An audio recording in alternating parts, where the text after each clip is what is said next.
নমস্কাৰ এই মুহূৰ্তত আহি পৰিছে সন্ধিয়াৰ কেইবাটাও বিগ ব্ৰেকিং নিউজ। আজি হৈছে 14 ছেপ্টেম্বৰ। প্ৰধানমন্ত্ৰীৰ অসম ভ্ৰমণে আনিলে ভাল খবৰ।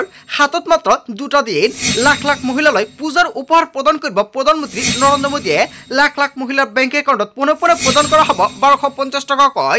লগতে লাখ লাখ মহিলাৰ একাউণ্টত 2000 কোটি টকা পাইছে নে নাই? যদি আপুনি 2000 কোটি টকা পোৱা নাই, আপোনাৰ বাবে ভাল খবৰ আহি পৰিছে। লগতে প্ৰধানমন্ত্ৰী নৰেন্দ্ৰ মোদীয়ে চৰকাৰী ঘৰৰ প্ৰথম কিস্তিৰ টকা প্ৰদান কৰিব। চৰকাৰী ঘৰৰ জিঅ' টেকিং কৰা প্ৰতিজন হিতাধিকাৰীৰ বাবে ভাল খবৰ। যদি আপোনাৰ ৰেচন কাৰ্ড আছে তেনে ক্ষেত্ৰত আপোনাৰ বাবে কেইবাটাও নতুন নিয়ম সলনি হৈছে।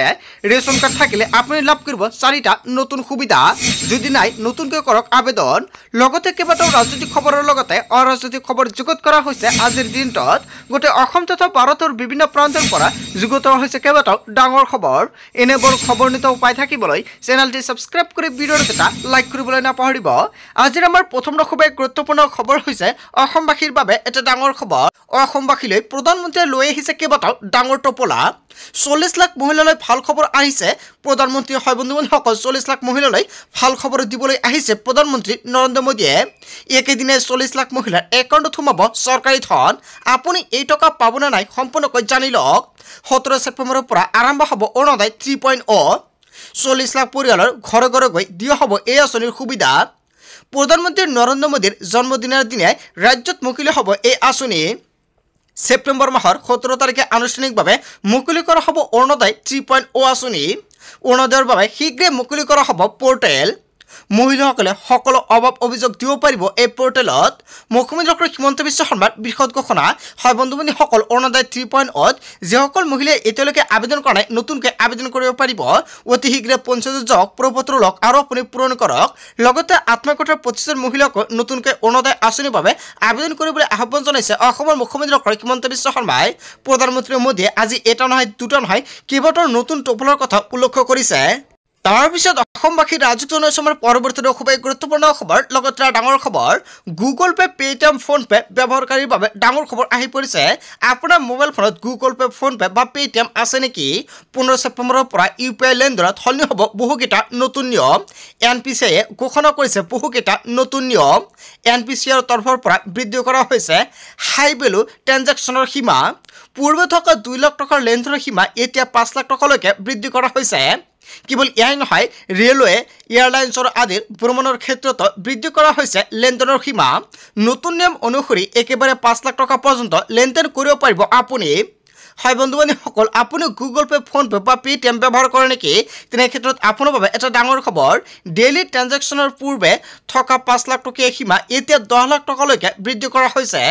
এতিয়াৰ পৰা ধনৰ লেনদেনৰ সময়ত ধন লাভ কৰা একাউণ্টৰ গৰাকীৰ প্ৰকৃত নাম উপলব্ধ হ'ব। লেনদেনত হোৱা দুৰ্নীতি ৰোধৰ বাবে অনা হৈছে এই নতুন নিয়ম। ইয়াৰ পূৰ্বে ফোনত যি নামত ছেভ কৰি ৰখা হৈছিল সেই নামতে দেখা পোৱা গৈছিল, কিন্তু এতিয়াৰ পৰা ধন লাভ কৰা লোকজনৰ বেংক একাউণ্টত থকা নামহে দেখা পোৱা যাব। ইয়াৰ দ্বাৰা প্ৰকৃত গৰাকীয়ে ধন লাভ কৰিছে নে নাই সেয়া নিশ্চিত কৰা হ'ব। হয় বন্ধুসকল, আপুনি যদি গুগল পে', ফোনপে' বা পে'টিএম ব্যৱহাৰ কৰে তেনে ক্ষেত্ৰত আপোনাৰ বাবে নতুন নিয়ম সলনি হৈছে। এই নিয়মৰ বিষয়ে যদি জনতাৰ কিবা ক'ব লগা থাকে, ভাল নে বেয়া কমেণ্ট কৰি জনাই দিব। তাৰপিছত অসমবাসী ৰাজুক জনসমৰ পৰৱৰ্তী খুবেই গুৰুত্বপূৰ্ণ খবৰ। লগতে ডাঙৰ খবৰ, ৱাকফ সংশোধনী আইনক লৈ আহি গ'ল ডাঙৰ খবৰ। 15 ছেপ্টেম্বৰত অন্তৰ্বৰ্তীকালীন আদেশ জাৰি কৰিব উচ্চতম ন্যায়ালয়ে। 3টা মূল বিষয়ৰ ওপৰত ভিত্তি কৰি প্ৰদান কৰা হ'ব আদেশ। ৱাকফ সংশোধনী আইনক লৈ 22 মে'ত জাৰি কৰা হৈছিল স্থগিতাদেশ।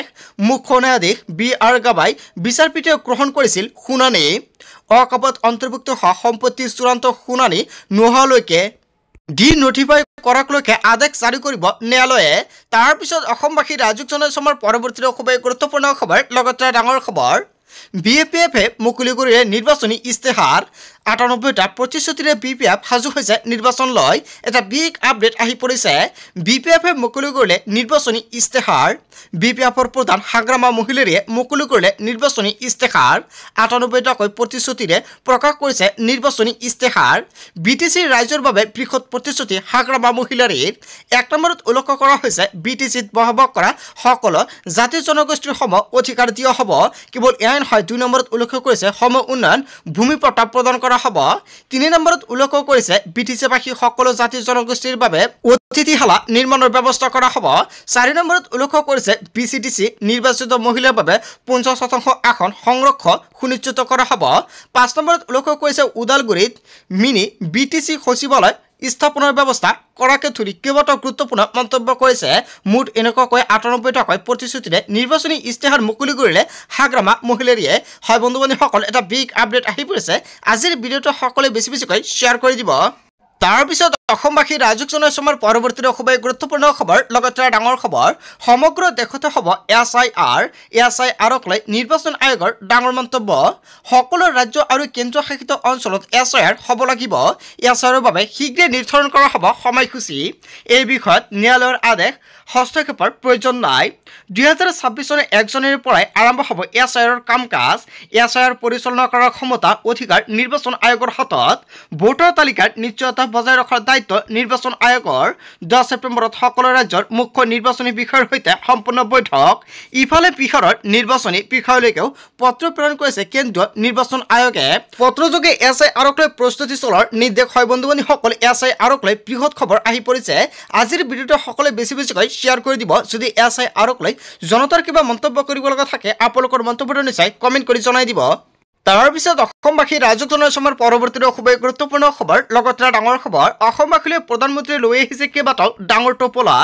অসমবাসীৰ বাবে প্ৰধানমন্ত্ৰীৰ টোপোলাত কি উল্লেখ কৰা আছে সম্পূৰ্ণকৈ জানি লওক অসমবাসীৰ জনতাই।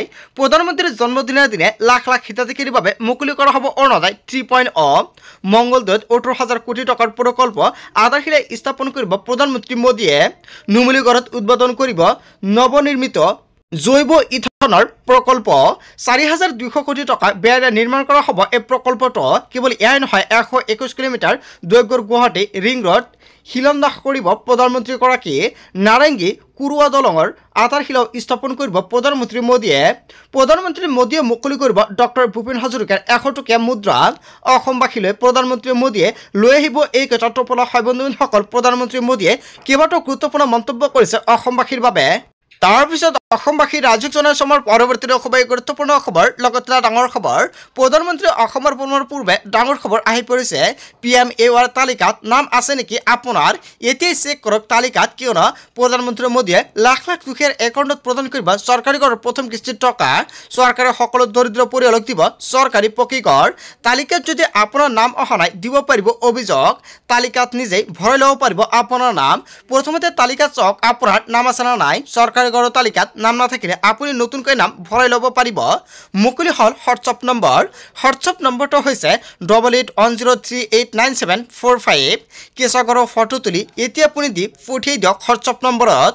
ফোন কৰি ঘৰ নোপোৱাৰ বাবে দিব পাৰিব আপুনি অভিযোগ। ফোন নম্বৰ কেইটা হৈছে 01123060484। আন এটা নম্বৰ হৈছে 01123063620। আনহাতে হেল্পলাইন নম্বৰটো হৈছে 01123063285। চ' বন্ধু বান্ধৱীসকল, এইকেইটা নম্বৰ এতিয়াই ছেভ কৰি ৰাখক আপোনাৰ মোবাইল ফোনত। ইয়াৰ উপৰিও প্ৰধানমন্ত্ৰী কাৰ্যালয়ৰ সৈতে যোগাযোগ কৰিব পাৰিব আপুনি। যদি আপুনি চৰকাৰী ঘৰ পোৱা নাই তেনে ক্ষেত্ৰত এতিয়াই দিয়ক অভিযোগ। সকলোকে অভিযোগ দিবলৈ আহ্বান জনাইছে। লগতে যদি আপুনি নতুনকৈ চৰকাৰী ঘৰৰ বাবে জিঅ' টেকিং কৰা নাই অতি শীঘ্ৰে জিঅ' টেকিং কৰক। বন্ধু বান্ধৱীসকল, আপোনালোকে সকলোজনে কেইদিনমান আগতে জীৱিকা হকে বাইদেউসকলে জিঅ' টেকিং কৰাই দিছে ঘৰে ঘৰে গৈ। যদি আপুনি জিঅ' টেকিং কৰাইছে তেনে ক্ষেত্ৰত আপোনাৰ EKYC কৰিব লাগিব। যদি আপুনি ঘৰৰ বাবে আবেদন কৰিছে অতি শীঘ্ৰে EKYC কৰক। EKYC কৰাৰ সময়ত আপোনাৰ কি নথি পত্ৰৰ প্ৰয়োজন হ'ব? ৰেচন কাৰ্ড লাগিব, লগতে জব কাৰ্ড লাগিব। এই দুটা নথি পত্ৰ হ'লে আপুনি কৰিব পাৰিব EKYC। EKYC কেনেকৈ কৰিব যদি আপোনালোকে নাজানে নিশ্চয় কমেণ্ট কৰি জনাই দিব, নেক্সট ভিডিঅ'ত জনাই দিম। তাৰপিছত অসমবাসী ৰাজুক জনাইছমৰ পৰৱৰ্তী খুবেই গুৰুত্বপূৰ্ণ খবৰ, লগতে ডাঙৰ খবৰ। ৰেচন কাৰ্ডৰ চাউল ইন্দোৰ নিগমৰ দৰে কোনেও কাটিব নোৱাৰিব।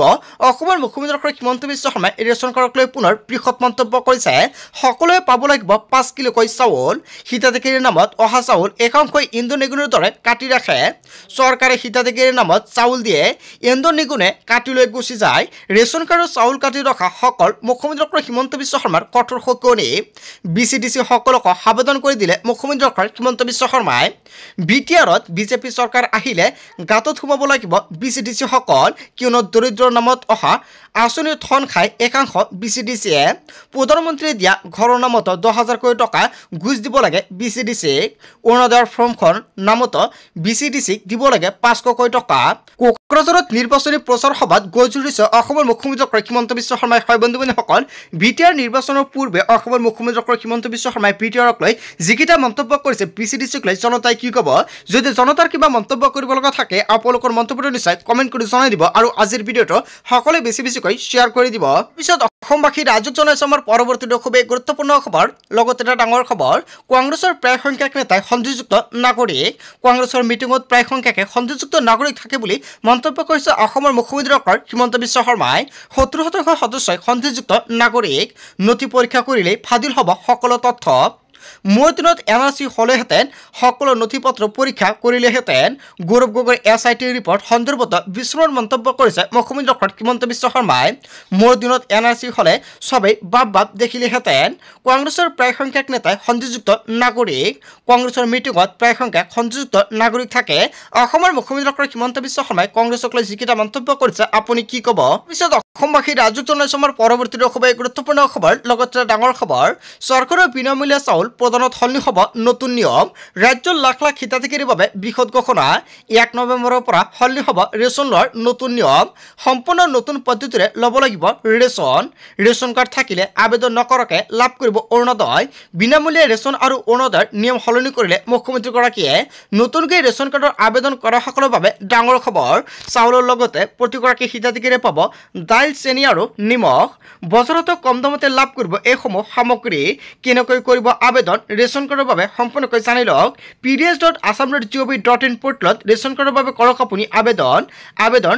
ৰাজ্য ৰাজহুৱা বিতৰণ আৰু গ্ৰাহক পৰিক্ৰমা বিভাগৰ কাৰ্যালয়তে কৰিব পাৰিব কেৱল এয়াই নহয় কি নথিপত্ৰ আপুনি জমা দিব লাগিব আবেদন কৰাৰ সময়তে আধাৰ কাৰ্ড ভোটাৰ তালিকা ঠিকনাৰ প্ৰমাণপত্ৰ পৰিয়ালৰ সকলো সদস্যৰ ফটো বেংক একাউণ্টৰ সবিশেষ জমা দিব লাগিব শুদ্ধ আৰু সম্পূৰ্ণভাৱে পূৰণ কৰা হ'ব লাগিব প্ৰপত্ৰ ঘোষণা কৰিছে মুখ্যমন্ত্ৰী হিমন্ত বিশ্ব শৰ্মাই বন্ধুসকল আজিৰ মূল ভিডিঅ'খনত আপোনালোকক এইখিনি সৰু কেইটামান ইনফৰমেশ্যন দিবলগীয়া আছিলে ভিডিঅ'টি ভাল লাগিলে লাইক কমেণ্ট শ্বেয়াৰ কৰিব সো থ্যাংক ইউ ফৰ ৱাচিং ফুল ভিডিঅ'